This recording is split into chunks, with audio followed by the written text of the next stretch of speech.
Durante quase 4 séculos, ou seja, 400 anos, o tempo que durou a escravidão no Brasil, os negros apresentaram várias formas de resistência, fugas, mas não conseguiram alterar sua situação de escravos. Em 1850, foi assinada a Lei Eusébio de Queiroz, que proibia o tráfico, isto é, o comércio de escravos para o Brasil. Esta lei refletia, sobretudo, interesses comerciais ingleses, que buscavam o mercado consumidor para seus produtos. Para isso, era importante que os trabalhadores recebessem salário. Entretanto, infelizmente, os traficantes de escravos continuaram no triste tráfico, burlando a lei estabelecida. Pouco a pouco foram assinadas as leis. Em 1871 foi assinada a Lei do Ventre Livre, que dava liberdade para os filhos de escravos nascidos a partir daquela data, mas os deixava sob a tutela dos senhores até os 21 anos. Em 1885 foi assinalada a Lei do Sexagenário, que dava liberdade aos escravos com mais de 65 anos. A Lei Áurea, que dava liberdade a todos os escravos e acabou definitivamente com a escravidão no Brasil, foi assinada em 13 de maio de 1881. Nesse período de escravidão, os escravos contribuíram para a formação do povo brasileiro, seja com sua língua, costumes, rezas e benzimentos, como na culinária. Desde a época da Idade Média, os africanos tiveram contato com a culinária dos países árabes, enquanto escravos viviam de cozinheiros e desenvolveram várias receitas muito apreciadas por todos. Além de pratos regados com muito azeite de dendê, leite de coco, desenvolveram maravilhosamente bem o preparo de doces. A maioria das receitas de origem africana levam no seu preparo a banana, a abóbora, a melancia e o coco da Bahia. A pimenta malagueta está presente na maioria dos pratos salgados. É de origem africana, o famoso vatapá e o acarajé. Os negros deixaram na Bahia sua maior marca da culinária, no preparo da moqueca de peixe, moqueca de camarão, acarajé, caruru, acaçá e farofa de dendê. Muitas receitas, devido à escassez de ingredientes, foram substituídos, alguns deles, por outros que dispunham na natureza. Há outras contribuições do povo africano, como na religião, que deram origem ao banda e ao candomblé, e na música deram origem ao samba, capoeira, maracatu e machixe. Os principais instrumentos musicais e mais conhecidos por nós no Rio Grande do Sul é o chocalho, mas há também o berimbau e a cuíca, e o tambor, o triângulo e o reco-reco. No vocabulário herdamos diversas palavras como banana, caçula, xingar, fubá, moleque, cachimbo, quintando e cachaça.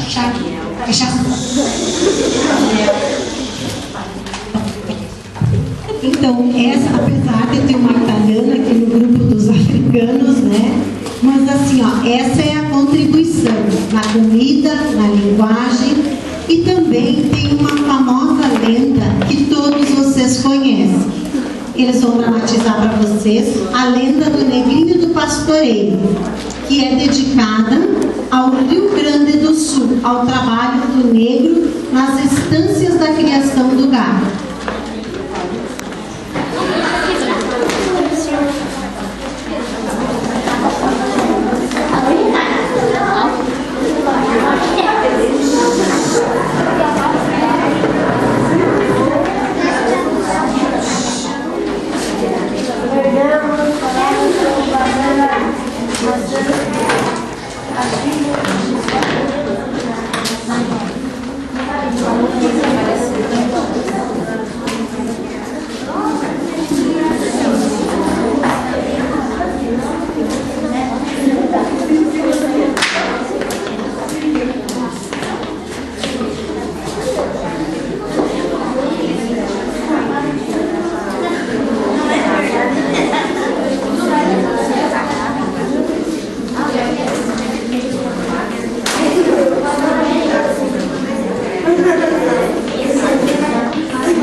que numa fazenda no sul vivia um negrinho, que era conhecido por todos, simplesmente como Negrinho, do pastoreio.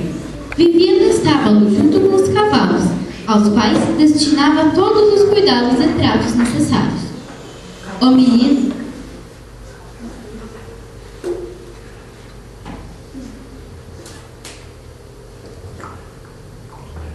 menino era um escravo liberto, mas morria de medo do seu patrão, que era um homem muito malvado e, sem grandes motivos, castigava o pobre do negrinho. Um dia, o patrão tratou com seus vizinhos uma grande corrida para disputar a quem pertencia o melhor cavalo baio daqueles pagos.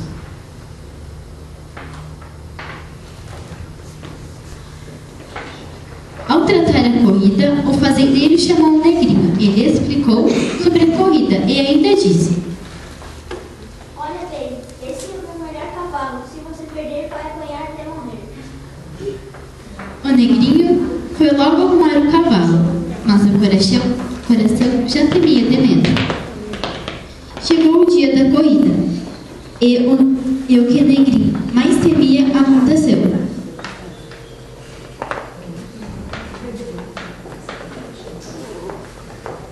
Ele perdeu a corrida. O menino tentou pedir desculpas ao seu patrão, mas não adiantou. O patrão chamou um dos seus empregados, ordenou que levasse o negrinho até o ponto mais alto de sua fazenda e desse uma grande surra no menino.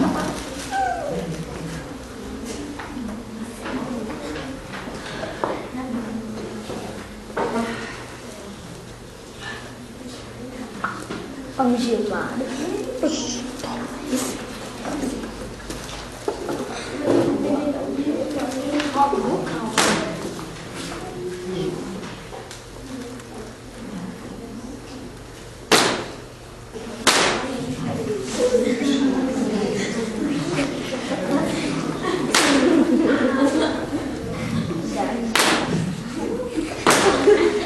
se não bastasse a grande surra, o empregado ainda jogou o corpo do menino em cima de um grande formigueiro e ele acabou desmaiando de tanta dor.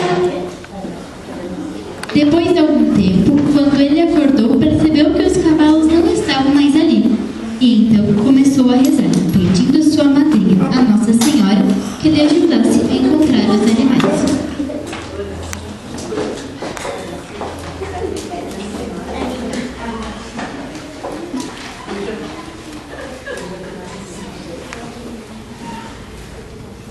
Devagarzinho saiu com uma velhinha na mão, a procurar os cavalos, e por onde ele passava, várias luzes iam se acendendo.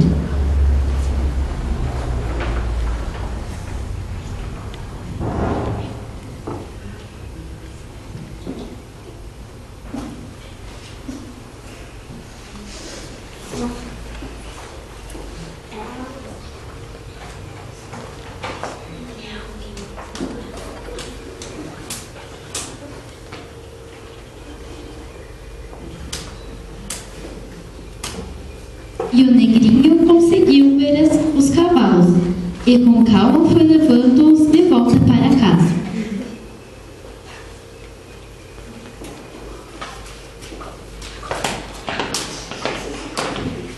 Quando os cavalos estavam presos, o menino rezou e agradeceu a sua madrinha pela ajuda que recebeu. Até hoje, quando as pessoas perdem alguma coisa, pedem ajuda ao negrinho do pastoreio e logo conseguem e logo encontram o que procuram.